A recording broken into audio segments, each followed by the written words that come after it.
20वीं सदी में किसी भी व्यक्ति को अगर ध्यान की ऊंचाइयों पर जाना है तो सक्रिय ध्यान से ही शुरू करना पड़ेगा, क्योंकि जो हजारों तरह की दमित वासनाएं भीतर पड़ी हैं उनको सक्रिय ध्यान उलीच के बाहर कर देता है।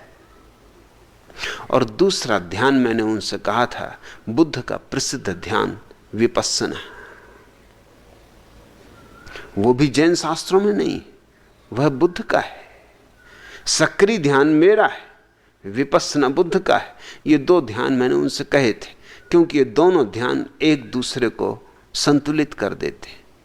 सक्रिय ध्यान अकेला हो तो उलीचने के तो काम में आ जाएगा, लेकिन फिर भरोगे कैसे?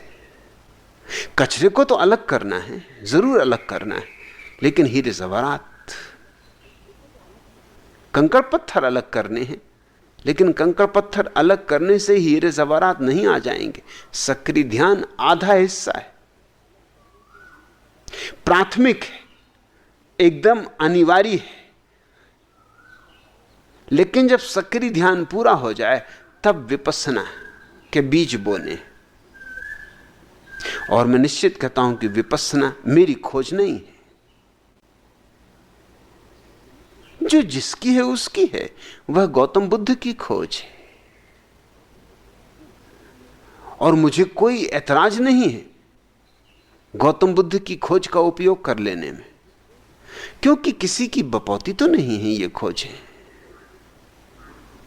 हाँ, इतना जरूर ईमानदारी होनी चाहिए कि जिसकी खोज हो हम कम से कम उसकी कहने तक,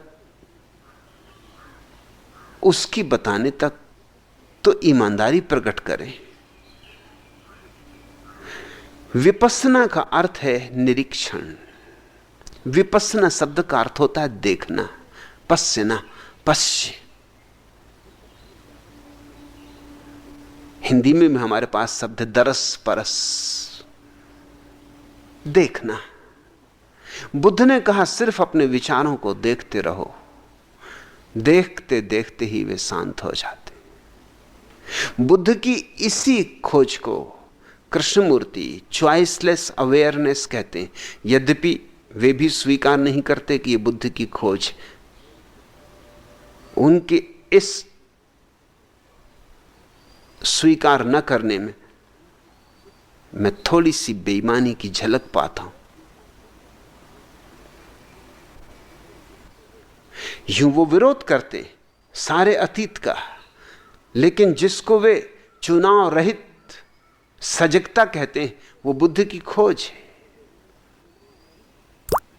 और कृष्णमूर्ति को बचपन से ही एनी बिसेंट, लीडबीटर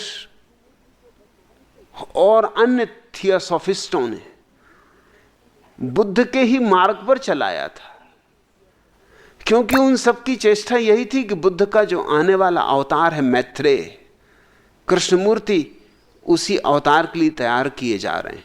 जब कृष्णमूर्ति तैयार हो जाएंगे, परिपूर्ण शुद्ध हो जाएंगे, तो बुद्ध की आत्मा उनमें